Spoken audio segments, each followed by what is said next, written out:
Wake up India TV ప్రేక్షకులకు నమస్కారం. ప్రధానమంత్రి నరేంద్ర మోదీ మంగళవారం సాయంత్రం జాతిని ఉద్దేశించి కరోనా వైరస్ వ్యాప్తి నిరోధక ప్రయత్నాల్లో భాగంగా 4వసారి ప్రసంగించారు. మామూలుగా ప్రధానమంత్రి ఒక అంశంపై ఇన్నిసార్లు మాట్లాడటం ఇంతకు ముందెన్నడూ జరగలేదు. దాదాపు 40-50 రోజుల్లో ఆయన 4 సార్లు జాతిని ఉద్దేశించి ప్రసంగించారు. ఈసారి చేసినటువంటి ప్రసంగము 4వ ప్రసంగము, చాలా కీలకమైనటువంటి ప్రసంగం. ఈ ప్రసంగాన్ని మనము విశ్లేషించేటటువంటి క్రమంలో మొదటి నుంచి ఆయన చేసినటువంటి ప్రసంగాలు, ఫస్ట్ స్పీచ్ జాతిని ఉద్దేశించి చేసింది, దాని తర్వాత 2వది, 3వది, 4వది, వీటిని జాగ్రత్తగా వేర్వేరుగా గమనించకూడదు. చాలామంది విశ్లేషకులు చేస్తున్నది ఏంటంటే 4వ స్పీచ్ని సపరేట్గా చూస్తున్నారు. ఈ స్పీచ్లో ఎందుకంటే ఆర్థిక అంశాల గురించి, దేశం యొక్క ఆర్థిక పునర్నిర్మాణం గురించి, దానికి కావలసినటువంటి ఊతన్నిచ్చేటటువంటి, ఎకానమీకి ఊతాన్నిచ్చేటటువంటి 10% ఆఫ్ ఇండియాస్ జీడిపి ఉన్నటువంటి ఒక ప్యాకేజీని ఆయన ప్రకటించటము, ఒక ఎకనామిక్ బూస్టర్ ప్యాకేజీని ఆయన ప్రకటించటము, ఇవన్నీ వీటన్నిటిని దృష్టిలో ఉంచుకున్నట్టయితే ఈ స్పీచ్ని వేరుగా చూసే ప్రయత్నం చేస్తున్నారు. కానీ ఓవరాల్ యాంటీ కరోనా ఫైట్లో భాగంగా, ఒక మాలికలో భాగంగా ఈ స్పీచ్ని చూడాల్సినటువంటి అవసరం ఉంది. మొట్టమొదటి స్పీచ్లో మొదటి 2-3 స్పీచ్లలో ఆయన కరోనా వ్యాప్తి నిరోధించే దృష్ట్యా ఏమేమి చేయవచ్చును, లాక్డౌన్ని ఏ రకంగా పాటించాలి, లాక్డౌన్ నియమాలు ఏ రకంగా ఉండాలి, ఆ తరువాత 2వ స్పీచ్లో ఆయన ఈ దేశంలో ఉన్నటువంటి పేద బడుగు వర్గాల అభ్యున్నతి కోసం దాదాపు 1,70,000 ప్యాకేజ్, అంటే which is equal to 0.08% of our GDP ప్రకటించడం జరిగింది. దానిని నిర్మలా సీతారామన్ ప్రకటించారు. ఎంఎస్ఎంఈలు, వలస కార్మికులు, చేనేత కార్మికులు, వీళ్ళందరినీ దృష్టిలో పెట్టుకుని వారిని ఉద్దేశించి ఈ ప్యాకేజీని ఇవ్వడం జరిగింది. కాబట్టి ఎకనామిక్ కాంపోనెంట్ అనేది గతంలో ఉన్నటువంటి స్పీచ్లో కూడా ఉంది. అయితే ఈసారి లాక్డౌన్ నుంచి ఒక ప్రణాళికాబద్ధంగా దశల వారీగా బయటకు వచ్చే క్రమంలోని మొట్టమొదటి స్పీచ్గా చూడాలి. మొట్టమొదట లాక్డౌన్ దేనికోసం? లాక్డౌన్ లక్ష్యము కరోనా వ్యాధిని అంతరింపజేయటం కాదు. ఇది జాగ్రత్తగా మనం గుర్తుంచుకోవాలి. ఎందుకంటే లాక్డౌన్ లక్ష్యము కరోనా వ్యాప్తి యొక్క వేగాన్ని తగ్గించడం. ఎందుకంటే మన దగ్గర కరోనాకి మందు లేదు. కేవలం మనం ట్రీట్మెంట్ ఇస్తాము, కొంతకాలము క్వారంటైన్ చేస్తాము, ఆ వ్యక్తి మిగతా వ్యక్తుల్ని కలవకుండా ఉండేలా చేస్తాము, మిగతా సమాజంలో కూడాను ఒకరినొకరు కలవకుండా సామాజిక దూరము లేదా భౌతిక దూరము లేదా సోషల్ డిస్టెన్సింగ్ని పాటించేలా చేస్తాము. ఇది మన లక్ష్యం. So that the spread of the virus నెమ్మదించాలి అన్నది లాక్డౌన్ లక్ష్యము. అంటే గత 50 రోజులుగా మన ప్రయత్నము వైరస్ యొక్క వ్యాప్తిని వీలైనంత తగ్గించేలాగా, దాని వేగాన్ని వీలైనంత తగ్గించేలాగా మనం చేయాలి. మొదట్లో దాదాపు 2 రోజులకి మన ఫిగర్స్ కరోనా పాజిటివ్ కేసులు డబుల్ అయ్యేవి. వాటిని తరువాత కాలంలో 5 రోజులకి, ఆ తర్వాత 6-7 రోజులకి డబుల్ అయ్యేటటువంటి పరిస్థితికి తీసుకొచ్చాం. అంటే దాని వ్యాప్తి వేగాన్ని మనం తగ్గించాం. 7 రోజులకి 100 కేసులు 200 కేసులు అవుతాయి. ఈ రకంగా మనం తగ్గించగలిగాము. తర్వాత మనము 12 రోజుల వరకు తీసుకెళ్ళామంటే ఒక 10,000 కేసులు ఉంటే అవి 20,000 కేసులు కావడానికి 12 రోజులు అయ్యేటువంటి పరిస్థితి తీసుకొచ్చాము. మళ్ళీ ఇటీవల కొత్త క్లస్టర్స్ బయటపడటము, కొత్త కేసులు బయటపడటం, ఉదాహరణకి తమిళనాడులోని కోయంబేడు కావచ్చును, ఇటువంటి కేసులు బయటపడటం వల్ల ఈ 12 రోజుల నుంచి 10 రోజులకు వచ్చాం. కాబట్టి ఈ 50 రోజులుగా మనం చేసినటువంటి ప్రయత్నం ఏంటంటే వైరస్ వ్యాప్తి వేగాన్ని తగ్గించాం. అయితే 2వ విషయాన్ని కూడా ప్రధానమంత్రి పదే మనకి గుర్తు చేస్తూ వచ్చారు. అదేంటంటే వైరస్కి మందు కనుగొనేంత వరకు, వ్యాక్సిన్ కనుగొనేంత వరకు ఈ వైరస్ వ్యాప్తి చెందుతూనే ఉంటుంది. కాబట్టి వైరస్తో పాటు కలిసి జీవించడాన్ని మనం నేర్చుకోవాలి. ఎందుకంటే ఇండెఫినెట్లీ, అనిర్దిష్ట కాలం, అంటే కంటిన్యూస్గా మనము లాక్డౌన్లో ఉండలేము. లాక్డౌన్ నుంచి నెమ్మదిగా బయటకు రావాలి. ఈ బయటకు వచ్చే పని దశల వారీగా జరగాలి. దశల వారీగా జరిగే విషయంలో తొందరపాటు పాటించినా, తప్పుడు చర్యలు చేపట్టినా మళ్ళీ కేసులు పెరిగే అవకాశం ఉంది. ఇప్పుడు అన్ని దేశాల్లో లాక్డౌన్ నుంచి బయటకు వస్తున్నటువంటి క్రమంలో, నెమ్మదిగా ఎకానమీని రీస్టార్ట్ చేస్తున్నటువంటి క్రమంలో మళ్ళీ కేసులు పెరుగుతున్నాయి. జర్మనీలో పెరుగుతున్నాయి, ఇటలీలో పెరుగుతున్నాయి, అమెరికాలో పెరుగుతున్నాయి, ఈవెన్ చైనాలో కూడా. తాజాగా వుహాన్లో 1 కోటి మంది ప్రజలకు మళ్ళీ మొత్తం టెస్టులు నిర్వహించాలని చైనా సంకల్పిస్తోంది. కాబట్టి లాక్డౌన్ యొక్క ప్రథమ లక్ష్యాన్ని మనము నెరవేర్చగలిగాం. ఈ దేశంలో దాదాపు జనవరి నుంచి కరోనా కేసులు మనకి నమోదవుతున్నప్పటికీ 5 నెలల పాటు కరోనాతో ఫైట్ చేసి మనము ఇప్పటికీ 70,000 కేసుల దగ్గరే ఆపగలిగాము. మే నెలాఖరికి మనము 1,00,000 కేసులు దాటేటటువంటి పరిస్థితి ఉంది. కాబట్టి ఒక రకంగా చెప్పాలంటే లాక్డౌన్ విజయవంతమైనట్లే. మనం క్లస్టర్లను గుర్తించగలిగాము. అక్కడ మనము TTT ఫార్ములాను ఉపయోగిస్తున్నాము. Test, trace and treat. ముందు టెస్ట్ల ద్వారా రోగులను గుర్తించటము, రెండవది వాళ్ళని గుర్తించి ట్రేస్ చేసి వాళ్ళను ఐసోలేట్ చేయటము, మూడవది వాళ్ళకి ట్రీట్మెంట్ ఇవ్వడం. టెస్ట్, ట్రేస్ అండ్ ట్రీట్ పద్ధతిని T3 పాలసీని మనము అవలంబిస్తూ వస్తున్నాము. ఇండియా యాజ్ అ హోల్ చాలా సక్సెస్ఫుల్గా ఈ పనిని చేయగలిగిందన్నటువంటి విషయంలో సందేహం లేదు. ఈ విషయాన్ని ప్రధానమంత్రి అన్ని స్పీచ్ల్లో చెప్పారు, 4వ స్పీచ్లో కూడా చెప్పారు. అయితే ఇక మనము ప్రధానమంత్రి చాలా కీలకంగా చెప్పినటువంటి మొట్టమొదటి విషయం ఏంటంటే we have to learn to live with the virus. ఈ వైరస్తో కలిసి జీవించటం ఎలాగా, సహజీవనం సాగించటం ఎలాగా, వైరస్ని ఇంకా మన వ్యాక్సిన్ వచ్చేంత వరకు మన ఎకానమీని ఆపి ఉంచలేని పరిస్థితి ఉంది. కాబట్టి దాన్ని ఏ రకంగా వైరస్ ఉన్నప్పటికీ తగు జాగ్రత్తలు తీసుకుంటూ SMS అని మనం చెప్పాము. సోప్, ఆ తర్వాత మాస్క్ అండ్ 4వది SMS అంటే సోప్, శానిటైజర్, మాస్క్. ఈ SMS ఈ మూడింటిని పాటిస్తూ మనము క్రమేపీ సోషల్ డిస్టెన్సింగ్ ద్వారా ఏ రకంగా వైరస్ ఉన్నప్పటికీ కూడాను మన కార్యకలాపాలని మామూలుగా చేసుకునేటువంటి ప్రయత్నం చేయాలన్నది ఇప్పుడు ఈ స్పీచ్ యొక్క ప్రధాన లక్ష్యంగా కనిపిస్తుంది. లాక్డౌన్ కొనసాగుతుంది, వేరే రూపంలో కొనసాగుతుంది. గతంలో కొనసాగిన విధానంలో కాకుండా ఏ ప్రాంతాల్లో అయితే లాక్డౌన్ ఎత్తివేస్తే ప్రమాదం లేదో ఆ ప్రాంతాల్లో లాక్డౌన్ని దశల వారీగా ఎత్తేసే పరిస్థితి. ఎక్కడైతే కేసెస్ ఉన్నాయో ఆ కేసులో పూర్తి దృష్టి పెట్టి పెద్ద ఎత్తున టెస్టులు చేసి అక్కడ క్లస్టర్స్ని ఐడెంటిఫై చేసి వాళ్ళను TTT ఫార్ములా ద్వారా వాళ్ళని ఐడెంటిఫై చేసి వ్యాధి పెరగకుండా అదుపులో ఉంచేటట్టుగా ప్రయత్నం చేయడం. ఇవి ప్రధానమంత్రి యొక్క స్పీచ్లో చాలా స్పష్టంగా కనిపించాయి. లాక్డౌన్ ఉంటుంది, లాక్డౌన్ కొత్త రూపంలో ఉంటుంది. దానికి సంబంధించిన విధి నిషేధాలు, నియమాలు వేరుగా ఉండబోతున్నాయి. కొన్ని ఏరియాల్లో ఆర్థిక రంగాన్ని మళ్ళీ ప్రారంభించే దశగా, ఆర్థిక కార్యకలాపాలని మామూలు స్థితిలో తీసుకొచ్చే దిశగా రైళ్లు కానివ్వండి, వాహనాలు, పబ్లిక్ ట్రాన్స్పోర్ట్ కానివ్వండి, ప్రజల రాకపోకలు కానీ, అదేవిధంగా పరిశ్రమలు, ఆఫీసులు, మిగతా అన్ని కూడా స్కూళ్ళు, ఇవన్నీ కూడా ప్రారంభమయ్యే దిశగా ప్రభుత్వం చర్యలు చేపట్టవలసిన అవసరం ఉంది. ఆ దిశగా కూడా ప్రధానమంత్రి తన స్పీచ్లో ఇండికేషన్ ఇచ్చారు. 3వ ముఖ్యమైనటువంటి విషయం ఏంటంటే ఆయన ఇండియన్ ఎకానమీని కిక్ స్టార్ట్ చేయటం కోసము ప్రధానమంత్రి ఒక ఆర్థిక స్టిమ్యులస్ అంటే ఒక ఊతను, బలాన్ని, ప్రోత్సాహకాన్ని ఇచ్చే ఒక ఉత్ప్రేరక నిధిని ప్రకటించారు. అది మన GDPలో 10% ఉండేటట్లుగా ఆయన ప్రకటించారంటే దాదాపు ఇది GDPలో 10%, దాదాపు 20 lakh crore rupees. ఇది గతంలో ప్రకటించినటువంటి 1.76 lakh crore అదనం.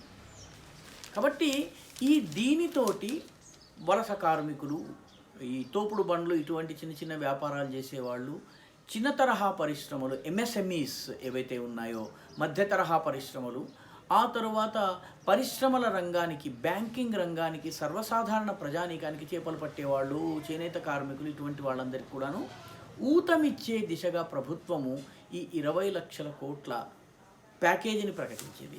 అయితే దీనికి సంబంధించిన విధి నిషేధాలు, తనకున్నటువంటి వివరాలు, పూర్తి వివరాలని ప్రధానమంత్రి తన స్పీచ్లో ప్రకటించలేదు. ప్రకటిస్తారని ఆశించటం కూడా కష్టం. ఎందుకంటే అదొక బడ్జెట్ స్పీచ్లో సమానంగా ఉంటుంది. అది ఆర్థిక మంత్రి నిర్మలా సీతారామన్ రానున్న రోజుల్లో దాన్ని ప్రకటించబోతున్నారు. దాన్ని దశల వారీగా ప్రకటించబోతున్నారు. అది కూడా ఒకే ఏకబిగిన కాకుండా ఇన్ ఫేజెస్ ఈ 20 లక్షల కోట్ల రూపాయలను ఏ రకంగా ఏ రంగాల్లో ఏ రకంగా కేటాయించబోతున్నారు అన్నది ఆమె వివరించబోతున్నారు. వీటన్నిటి లక్ష్యము ఎకానమీని కిక్ స్టార్ట్ చేయడం. ఈ రకంగా చూసినట్లయితే ఇప్పటి వరకు Japan 21% of the GDP announce చేసింది. యుఎస్ఏ కూడా 13% ఆఫ్ ఇట్స్ జీడిపి స్టిమ్యులస్ ప్యాకేజీని ఇచ్చింది. Sweden 12%, Germany 10.7%, France 9.3%, Spain 7.3%, Italy 5.7%, UK 5.0%, China 3.8% and South Korea 2.2% of the GDP విలువ ఉన్నటువంటి స్టిమ్యులస్ ప్యాకేజెస్ని ప్రకటించినాయి. మన దేశము 10%, అంటే దాదాపుగా మనము అమెరికా, స్వీడన్ ఈ తరహా దేశాలకు సమానమైనటువంటి ప్యాకేజీని ప్రకటించడం అనేది చాలా ఆనందకరమైనటువంటి విషయం. ఎందుకంటే చాలామంది మొదటి నుంచి చాలా పెద్ద ప్యాకేజీ కావాలి, దశల వారీగా ప్రకటించడం వల్ల ఇంక్రిమెంటల్ కాకుండా క్వాంటమ్ జంప్ కావాలి. ఇంక్రిమెంటల్ అంటే దశల వారీగా చిన్న చిన్న జంప్స్ వేయటం, క్వాంటమ్ అంటే ఒకేసారి పెద్ద అడుగు వేయటం. సో ప్రధానమంత్రి కూడా ఆర్థిక రంగం గురించి ప్రస్తావిస్తున్నప్పుడు మన ఎకానమీ ఇంక్రిమెంటల్ గ్రోత్ కాదు, మనకి క్వాంటమ్ జంప్ కావాలన్నారు. ఇది ఆయన స్పీచ్లో వచ్చినటువంటి విషయం. దానికి అనుగుణంగానే ఆయన 10% of the GDP stimulus package రూపంలో ఆయన ప్రకటించారు. ఇది అభినందనీయమైన విషయం. దీని వివరాలు ఏ రంగానికి ఎంత ఇవ్వబోతున్నారు అన్నటువంటిది మనకి త్వరలో తెలుస్తుంది. లక్ష్యం ఒకటే, లక్ష్యము ఎకానమీని కిక్ స్టార్ట్ చేయడం. ప్రధానమంత్రి నిన్న ఈ ఇండియన్ ఎకానమీ 5 స్తంభాల మీద ఆధారపడి ఉందని చెప్పారు. అందులో ఒకటి డెమోగ్రఫీ, 2 డిమాండ్. ఇవి చాలా కీలకమైనది. మన ఎకానమీ, ఇన్ఫ్రాస్ట్రక్చర్, అదేవిధంగా మనకు ఉన్నటువంటి డెమోగ్రఫీ, దాంతోపాటు డిమాండ్, ఇవి మన ఎకానమీని డ్రైవ్ చేయబోతున్నాయని చెప్పారు. డిమాండ్ విషయంలో ప్రధానమంత్రి చాలా కీలకమైనటువంటి విషయాన్ని చెప్పారు. అదేంటంటే గో వోకల్ ఆన్ లోకల్. ఇది ఆయన చెప్పినటువంటి చాలా కీలకమైనటువంటి విషయం. అంటే ఇక స్వదేశీ ఉత్పాదనలకు, స్వదేశీ టెక్నాలజీలకు, స్వదేశీ ఉత్పాదనలకు స్వదేశీ మార్కెట్ను డెవలప్ చేయటం పైన దృష్టి పెట్టబోతున్నారు.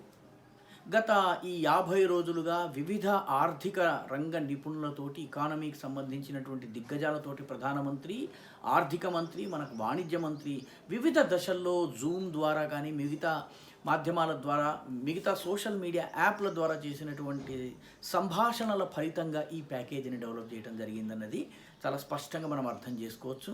అయితే స్వదేశీ అని ప్రధానమంత్రి go vocal on the local అంటే లోకల్ ఉత్పాదన, లోకల్ కన్జంప్షన్, దీనిని పెంచాలంటే ఈ దేశంలో తయారైన వస్తువులకు ఈ దేశంలోనే మార్కెట్ కల్పించాలి, ఈ దేశంలోనే మార్కెట్ ఉండవలసిన అవసరం ఉంది. తద్వారా మన ఎకానమీని మనం కిక్ స్టార్ట్ చేయవచ్చును, దానికి స్ట్రెంగ్త్ ఇవ్వవచ్చును, వేగాన్ని ఇవ్వవచ్చును అన్నటువంటిది చాలా కరెక్ట్ అయినటువంటి ఆలోచన. ఎందుకంటే ప్రపంచవ్యాప్తంగా ఆర్థిక వ్యవస్థ కుప్పకూలింది కాబట్టి అన్ని దేశాలు దిగుమతుల్ని తగ్గించుకుంటాయి. దిగుమతులు తగ్గగానే మనలాంటి వాళ్ళు ఎగుమతి చేయాలన్నట్టయితే సాధ్యం కాదు. కాబట్టి అంతర్గతంగా ఇంటర్నల్ కన్జంప్షన్ని మనం కనుక పెంచగలిగినట్లయితే, ఇంటర్నల్ కన్జంప్షన్ కూడా ఇంటర్నల్లీ ప్రొడ్యూస్డ్ వస్తువులను కన్జ్యూమ్ చేయటం, అంటే ఈ దేశంలో ఉత్పత్తి అయిన వస్తువులను ఈ దేశ పౌరులు వాడటము, విదేశీ వస్తువులను వాడకుండా ఉండడం, ఇది చేయాల్సిన అవసరం ఉందన్నది ప్రధానమంత్రి చాలా స్పష్టంగా చెప్పారు. నిజానికి చాలా మంచిది. చాలా దేశాలకు లేనటువంటి అడ్వాంటేజ్ ఇది. డెమోగ్రఫీ భారతదేశపు అడ్వాంటేజ్. అంటే ఉదాహరణకి యూరోప్లో ఒక వస్తువును ఉత్పాదన చేస్తే యూరోప్లో దానిని కన్జ్యూమ్ చేసే వాళ్ళ మొత్తం జనాభా అంతా కూడా కోటి కూడా లేనటువంటి దేశాలు ఉన్నాయి. కాబట్టి వాళ్ళు ఎగుమతి అయితే తప్ప వాళ్ళ ఎకానమీలు కిక్ స్టార్ట్ కావు. ఎగుమతి ఈ రోజులో ఏ దేశం కూడా దిగుమతులు చేసుకోవడానికి సిద్ధంగా లేదు. కాబట్టి ఈ ఉత్పత్తి వేస్ట్ అవుతుంది, దీనివల్ల ఆర్థిక రంగం కూడా సంక్షోభంలో పడుతుంది. దానికి విపరీతంగా, దానికి వ్యతిరేకంగా భారతదేశంలో 135 కోట్ల జనాభా ఉంది. దీనిలో 40 కోట్ల మంది ప్రజలు కూడా కొనుగోలు చేసినప్పటికీ ఇది మొత్తం యూరప్, అమెరికా, దక్షిణ అమెరికా మార్కెట్ కన్నా పెద్దదవుతుంది. కాబట్టి స్వదేశీ ఉత్పాదనలపైన, స్వదేశీ వస్తువుల కొనుగోలు పైన దృష్టి పెట్టాలని గో వోకల్ అండ్ లోకల్ అని ప్రధానమంత్రి చెప్పారు. నా దృష్టిలో ఇది చాలా గొప్ప స్టెప్. ఎందుకంటే స్వదేశీ మార్కెట్ను వికసింపజేసుకోవటము, అదే సమయంలో మన ఉత్పాదనలు గ్లోబల్ స్టాండర్డ్లో ఉండడం. So that we can export them. అవకాశం రాగానే వాటిని ఎక్స్పోర్ట్ చేసేటటువంటి స్థితికి కూడా మనము ఎదగాలి. ఇది ప్రధానమంత్రి స్పీచ్లో ఉన్నటువంటి అత్యంత కీలకమైనటువంటి అంశము. అంటే రానున్న రోజులలో స్వదేశీ ఉత్పాదనలను స్వదేశీ మార్కెట్ కొనుగోలు చేయాలి. డిమాండ్ అనేది పెరగాలి. డిమాండ్ పెరిగే దిశగా కావలసినటువంటి స్టిమ్యులస్ అంటే ఆదాయాలు ప్రజల చేతుల్లో వచ్చేందుకు గాను ఈ 20 లక్షల కోట్ల ప్యాకేజ్. దీని ద్వారా ఇండస్ట్రీస్ని, చిన్న పరిశ్రమలను, ఎంఎస్ఎంఈల్ని వాటికి ఒక పుష్ ఇవ్వడానికి వీలవుతుంది. కాబట్టి ఈ దిశగా చూసినట్లయితే ప్రధానమంత్రి స్పీచ్లో చాలా ఈ 2 ప్రధానమైనటువంటి అంశాలు, అంటే మొత్తం 3 ఉన్నాయి. ఒకటి లాక్డౌన్కి సంబంధించి phased lifting of the lockdown ఒకవైపు జరుగుతూ ఉండగానే కొత్త నియమ నిబంధనలతో లాక్డౌన్ని కొత్త పద్ధతిలో కొనసాగించటము, ఇది మొదటి అంశము. అదే సమయంలో జాతి వైరస్కి వ్యాక్సిన్ వచ్చేంత వరకు దానితో కలిసి జీవించవలసిన అవసరాన్ని హైలైట్ చేయడం, ఇది మొట్టమొదటి పాయింట్. రెండవ పాయింట్ ఎకానమీని కిక్ స్టార్ట్ చేయడం కోసము 20 lakh crores పంపించేయటము. మూడవది స్వదేశీ ఉత్పాదనలను పెంచి దానికి స్వదేశంలోనే డిమాండ్ను పెంచే దిశగా ప్రయత్నం చేయటం. ఈ మూడిటికి సంబంధించి 4వ ముఖ్యమైన విషయము ఈ జాతిలో ఉన్నటువంటి ఎంటర్ప్రైజ్, ఉద్యమశీలత విషయంలో ప్రధానమంత్రికి ఉన్నటువంటి నమ్మకం. అది ఈ స్పీచ్లో చాలా స్పష్టంగా కనిపించింది. ఈ దేశం గతంలో Y2Kని ఏ రకంగా మనము తట్టుకుని ప్రపంచానికి కంప్యూటర్ రంగ సంక్షోభాన్ని నివారించడంలో మనం ఎలా తోడ్పడ్డాము, దాని గురించి ప్రధానమంత్రి తన స్పీచ్లో ప్రస్తావించారు. అదేవిధంగా కరోనా వ్యాధి వచ్చే నాటికి దేశంలో ఒక్క PPE కానీ, ఒక్క N95 మాస్క్ కానీ తయారు కాని పరిస్థితి నుంచి నేడు రోజుకి 2 లక్షల PPEలు, 2 లక్షల N95 మాస్కులు తయారయ్యే స్థితికి మనం, అంటే కేవలము 5 నెలల్లో ఈ సామర్థ్యాన్ని మనం సాధించగలిగామన్నటువంటిది. అంటే భారతీయులు తలుచుకున్నట్లయితే, వాళ్ళందరూ కూడి పనిచేసినట్లయితే ఏమి చేయగలరు, మన కెపాసిటీ ఏంటి, మన సామర్థ్యం ఏమిటి, మన సత్తా ఏమిటన్నటువంటి విషయాన్ని కూడా ప్రధానమంత్రి తన స్పీచ్లో ఇండికేట్ చేశారు. కాబట్టి దీనిని ఈ 4-5 అంశాల దృష్ట్యా ప్రధానమంత్రి స్పీచ్ చాలా ముఖ్యమైనది. ఇక్కడ గమనించాల్సింది ఒకటి ఉంది, చిట్ట చివరి విషయం. కొందరు ప్రధానమంత్రి స్పీచ్ని అప్పుడే విమర్శించడం ప్రారంభించారు. ఇంకా ఆయన ఈ 20 లక్షల కోట్లు ఏ రకంగా పెడతారో స్పష్టం చేయకముందే ప్రధానమంత్రి వాళ్ళని ఇగ్నోర్ చేశారు, వీళ్ళని ఇగ్నోర్ చేశారు, వాళ్ళని పట్టించుకోలేదు, వలస కార్మికుల్ని పట్టించుకోలేదని చెప్పి కాంగ్రెస్ పార్టీ, మిగతా పార్టీలు విమర్శిస్తున్నాయి. ఇది నిర్హేతుకమైనది.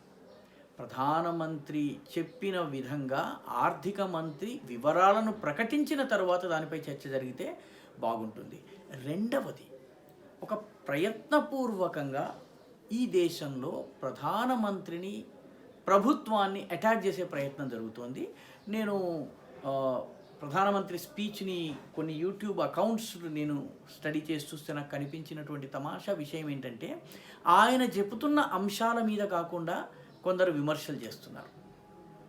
ముఖానికి ముసుగు కట్టుకో అని ఒకడు కామెంట్ చేస్తే, ఒకడు ఇంత నిదానంగా చెప్పడం కాదు, ఇంకా కాస్త వేగంగా చెప్పు అని ఇంకొకడు విమర్శించటము, లేకపోతే ఈ డబ్బులు ఎక్కడి నుంచి తీసుకొస్తావు, నీ తాత జేబులోని తీసుకొస్తావా, ఇటువంటి కమెంట్లు వేయటం జరుగుతుంది. అంటే ఒక 100 కమెంట్లు ఉన్నట్టయితే ఇటువంటి కమెంట్లు ఒక 40% ఉన్నాయి. అంటే ఆర్థిక అంశాల పైన చర్చ లేదు, ప్రధానమంత్రి ప్రతిపాదనల పైన చర్చ లేదు, కేవలము ప్రధానమంత్రి నరేంద్ర మోదీని అటాక్ చేయాలనేటటువంటి దృష్టితో కొందరు విమర్శలు గుప్పిస్తున్నారు. దురదృష్టవశాత్తు ఇటువంటి సంక్షోభ సమయంలో ఈ రకమైనటువంటి ఆలోచన సరైనది కాదు. నిర్మాణాత్మకమైనటువంటి విమర్శ ఉండాలి. ఇటువంటి విమర్శల ద్వారా వాళ్ళు సాధించగలిగింది ఏమీ లేదు, కేవలము నోటిలో కాస్త చేదును మాత్రమే మిగిల్చగలరు. కాబట్టి ప్రధానమంత్రి ఇచ్చినటువంటి నిన్నటి ప్రసంగాన్ని ఈ 4-5 కోణాల దృష్ట్యా ఇది చాలా ముఖ్యమైనదన్నది మనము గుర్తించాలి. దీనిని రానున్న రోజుల్లో ఏ రకంగా అమలు చేస్తారన్నది కూడా మనము చూడాలి. నమస్తే.